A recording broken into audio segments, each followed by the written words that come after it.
யாருக்கு அதை வழங்க வேண்டும் என்பதை மக்களுக்கு இது மேலே ஒரு கன்ஃபியூஷன் ஒன்று இருக்குது. இது என்ன வெரிஃபிகேஷனா இல்லை ஒரு மறைமுக ரீ ரெஜிஸ்ட்ரேஷனா இல்லை இது வந்து ஒரு நியூ ரெஜிஸ்ட்ரேஷன் மாதிரியே தானா அப்படின்ற மாதிரி நிறைய கன்ஃபியூஷன் இருக்குது. அவங்க செய்ய வேண்டியதெல்லாம் ஒன்று தான்.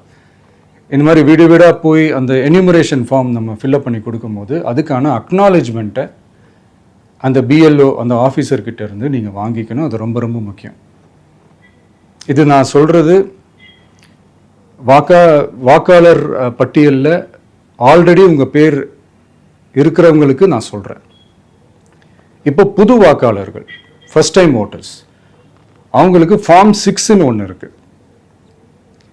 அதை நீங்கள் ஃபில்அப் பண்ணி நீங்கள் உங்கள் ஏரியாவில் இருக்கிற சம்மந்தப்பட்ட அந்த உங்கள் அலுவலகத்தில் நீங்கள் டைரெக்டாகவும் சப்மிட் பண்ணலாம், இல்லை நீங்கள் ஆன்லைன்லேயும் சப்மிட் பண்ணலாம். அப்படி ஆன்லைனில் நீங்கள் சப்மிட் பண்ணிங்கன்னா அதுக்கான ஸ்க்ரீன்ஷாட்டை எடுத்து வச்சுக்கோங்க. ஃபோனில் மெசேஜ் வரும், அதை சேவ் பண்ணி வச்சுக்கோங்க. அப்ராடில் இருக்கிறவங்க கூட அந்த எஸ்ஏஆர் ஃபார்மை டவுன்லோட் பண்ணி நீங்கள் அதை ஃபில்அப் பண்ணி சப்மிட் பண்ணலாம். அதுக்கான அக்னாலேஜ்மெண்ட்டை வாங்கி வச்சுக்கோங்க.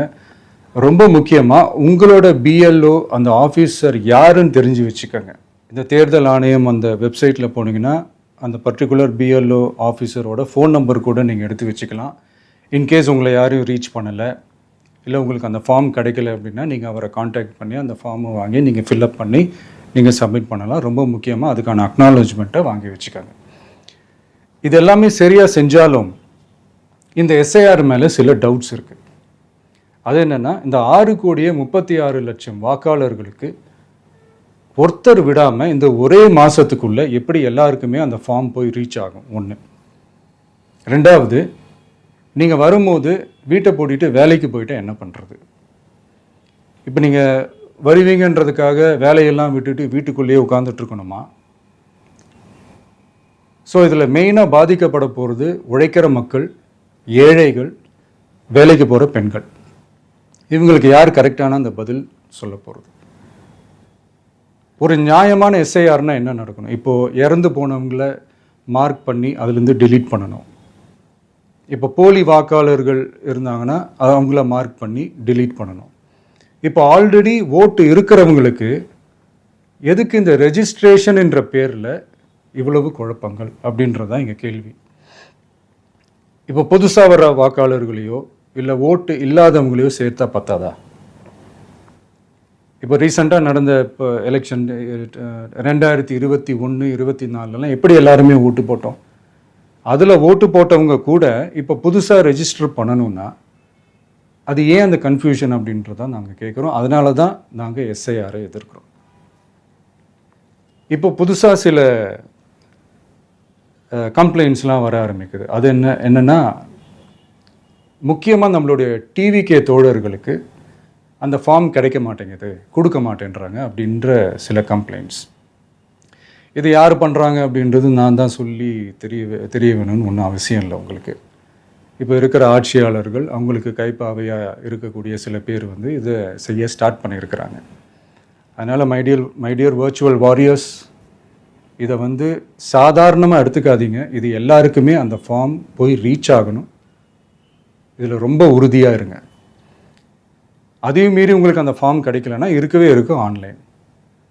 தேர்தல் ஆணையம் அந்த வெப்சைட்டில் போய் அந்த ஃபார்மை டவுன்லோட் பண்ணி நீங்கள் ஃபில்அப் பண்ணி சப்மிட் பண்ணலாம். உங்கள் வீட்டில் இருக்கிறவங்களுக்கு நீங்கள் செஞ்சு கொடுங்க, பக்கத்து வீட்டில் இருக்கிறவங்களுக்கு செஞ்சு கொடுங்க, தெரிஞ்சவங்களுக்கு, தெரியாதவங்களுக்கு, பழகினவங்களுக்கு, பழகாதவங்களுக்கு எல்லாருக்குமே நீங்கள் தயவு செஞ்சு கொடுங்க.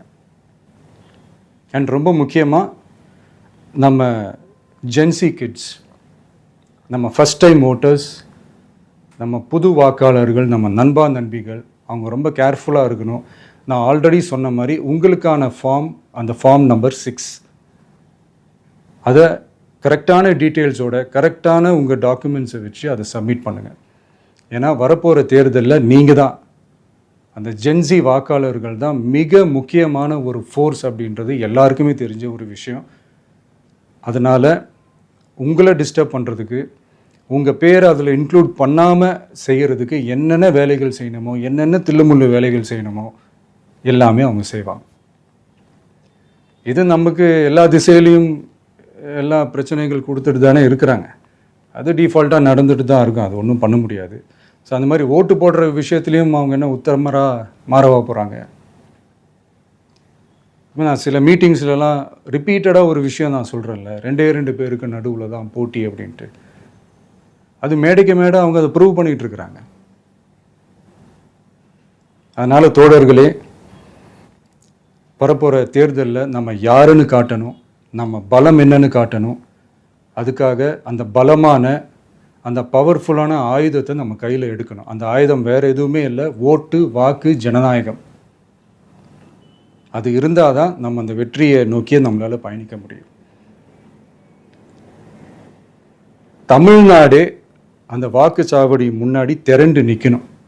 அதை பார்த்துட்டு தமிழ்நாடே தமிழக வெற்றி கழகமா இல்லை தமிழக வெற்றி கழகம் தான் தமிழ்நாடா அப்படின்ற மாதிரி இருக்கணும். வீடுன்னு ஒன்று இருந்தால் தான் ஓடு மாற்ற முடியும்னு அறிஞர் அண்ணா அவர்கள் சொல்லியிருக்கிறாங்க. அந்த மாதிரி ஓட்டுன்னு ஒன்று இருந்தால் தான் இந்த நாட்டையே காப்பாற்ற முடியும். அப்புறம் இன்னொரு முக்கியமான விஷயம், அந்த எனிமரேஷன் ஃபார்ம் நீங்கள் ஆன்லைனில் நீங்கள் ஃபில்அப் பண்ணும்போது அதில் ஒரு சில ப்ராப்ளம்ஸ் வர்றதுக்கு வாய்ப்பு இருக்குது. அது உங்களுடைய ஓட்டர் ஐடியில் இருக்கிற உங்கள் பேரும் ஆதார் கார்டில் இருக்கிற பேரும் அந்த ஸ்பெல்லிங் இனிஷியல்ஸ் எல்லாமே ஒரே மாதிரி இருந்தால் தான் அது அக்செப்ட் ஆகும், இல்லைன்னா அக்செப்ட் ஆகாது. அது கொஞ்சம் கேர்ஃபுல்லாக பண்ணுங்கள். அது கொஞ்சம் யூசர் ஃப்ரெண்ட்லியாக இருக்கலாமேன்னு கேட்டதுக்கு அதெல்லாம் முடியாது, அதுக்கெல்லாம் வாய்ப்பு இல்லை, அதுக்கெல்லாம் ஆளுங்க இல்லை, பண்ண முடியாதுன்னு ரிப்ளை பண்ணிட்டாங்க. ஸோ அதனால் மை டியர் டிவிகே தோழர்களே, மை டியர் ஜென்சி படை பலமே, உஷாராக இருங்க, கான்ஃபிடெண்ட்டாக இருங்க, நல்லதே நடக்கும், வெற்றி நிச்சயம். மீண்டும் சந்திக்கும் வரை நன்றி, வணக்கம்.